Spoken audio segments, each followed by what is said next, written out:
Ah, la pause. Quelle belle idée de s'attarder sur la pause, surtout au soleil. Oui, enfin, figurez-vous, c'est pas si facile que ça à gérer, surtout en foot. Parce que pause ne signifie pas fin. Vous vous dites c'est évident. Et parfois, on se demande. Tenez, Laval, par exemple. Cette saison, sur ses 4 défaites avant Quevilly, toutes sont le résultat d'une deuxième mi-temps fort mal négociée. Parce que pour tout vous dire, la pause, ce n'est pas le bal des feignants. Oh non, bien au contraire, c'est un ballet très cadré. Dans le temps, d'abord. Retour au vestiaire, 2 minutes. Moment de retour au calme, 3 minutes.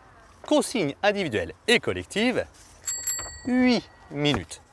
Et enfin, retour sur le terrain, 2 minutes. Oui, j'avais plus de fiches. La terre va trembler. Et dans leur tête, ça va être un bing-bang. Vous les avez là, les mecs. Vous les avez là, dans la main, là. Dans la main. Il va falloir serrer fort quand on va avoir l'occasion. L'inévitable intervention du coach, comme on l'apprend dans les manuels, se doit d'être concise, tactique et ciblée, avec la théorie du sandwich. Une remarque négative entourée d'une remarque positive et d'une autre constructive. La théorie du sandwich, en somme. Ou pas. Alors, les discours à la mi-temps portent-ils leurs fruits? Ça dépend. Si l'on se réfère à OM Montpellier 1998 et la folle remontée de Marseille pour l'emporter, on peut penser que oui. A contrario, si l'on pense à la Coupe du Monde 2014, la demi-finale où les Brésiliens encaissent 5 buts face aux Allemands en première mi-temps avant de perdre 7-1, on peut penser que non.